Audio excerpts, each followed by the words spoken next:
Bonjour à toutes et à tous et bienvenue pour le premier fanfilm mensuel de 2020. Je suis désolé, je suis un peu malade. On a changé d'année, on a changé de saison, on a changé de design, mais rassurez-vous, fanfilm mensuel reste le même et je vais comme d'habitude vous présenter les meilleurs fanfilms que j'ai pu trouver au cours du mois dernier.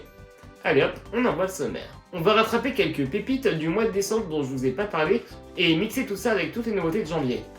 On va donc faire coucou au sorceleur, on va rencontrer une jeune fille qui trouve un sabre laser, on va regarder Spider-Man sauter sur le parking du Leclerc, on va voir qu'Obi-Wan Kenobi ne s'ennuie finalement pas tellement, on va voir que Batman il est pas content, et on va voir des Stormtroopers se battre au ralenti. Bienvenue dans Fanfilm mensuel.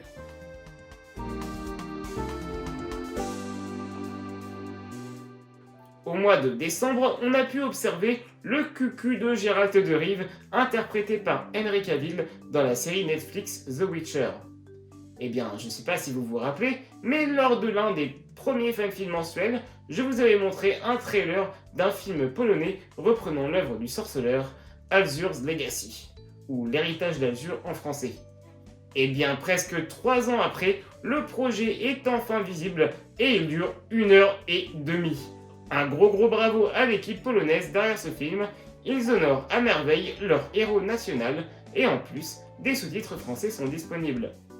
Si vous avez aimé la série Netflix, les jeux vidéo de CD Projekt ou les romans, filez voir ça, ça risquerait de vous intéresser.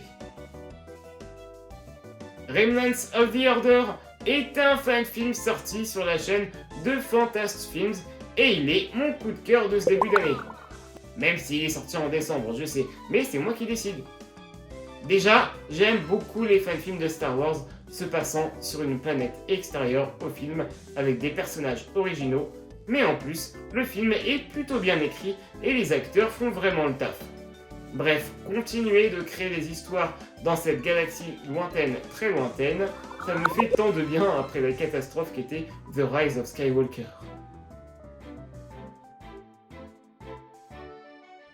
Les fanfilms, c'est bien aussi quand ça tâche, quand ça déborde, quand ça transpire l'amateurisme et quand ça vous jette à la tronche tout un tas d'amour trop pipou. Eh bien, c'est entièrement le cas pour le fanfilm français Spider-Man Miles Morales Origins, sorti sur la chaîne LNM Visual Effects. Et ça fait du bien. Alors oui, techniquement c'est pas parfait, mais franchement on s'en fout quand on voit que les jeunes qui l'ont fait ont mis tout leur cœur à l'ouvrage et ont profondément été touchés par le chef-d'œuvre qu'est Into the Spider-Verse. Je n'attends qu'une seule chose, c'est de voir Miles quitter sa toile et de revenir pour une suite. Pauvre Obi-Wan Kenobi. Le gars, il a vraiment eu une vie de merde. Son maître meurt devant ses yeux. Sa bien-aimée meurt devant ses yeux. Son apprenti meurt devant ses yeux. Le gars qui a tué son maître meurt devant ses yeux. Et en plus, il doit jouer la garderie pour un gosse dans un désert chiant. C'est à se demander comment il n'est pas devenu dingue, le pauvre. Bref, Kenobi, le Star Wars fan film, est un court-métrage réalisé par Jason Sutherland avec l'acteur bien connu à présent des fanfilms de Star Wars, Jamie Costa, dans le rôle du vieux Jedi.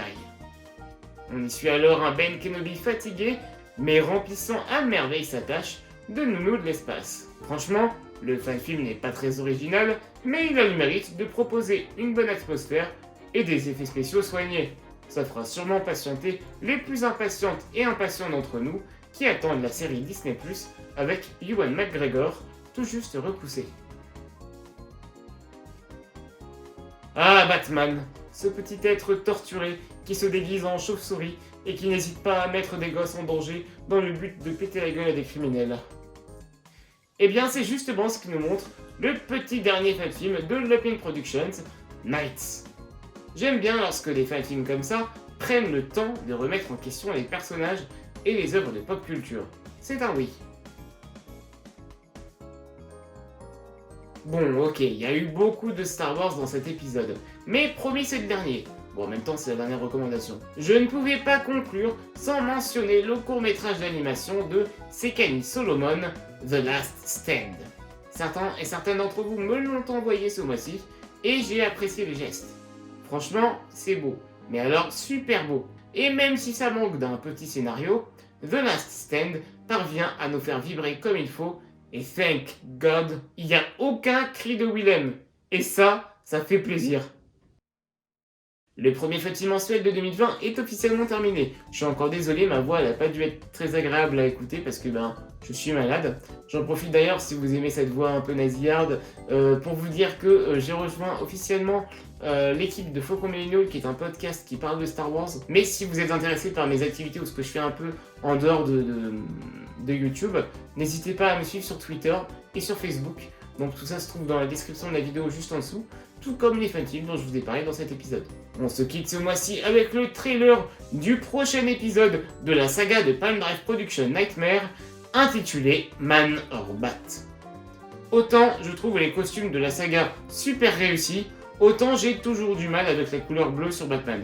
Quoi qu'il en soit, j'ai hâte de le voir se taper avec Man Bat. C'est trop génial de voir enfin ce vilain dans un film en live. Des bisous à tout le monde et à bientôt. And now he's somewhere lost in the world due to a cure that we failed to test. Kurt, just know I'm doing whatever it takes to see you again. And I hear her monstrous wail.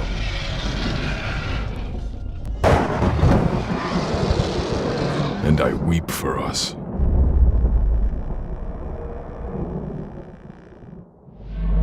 I'm sorry. Am I interrupting your little party?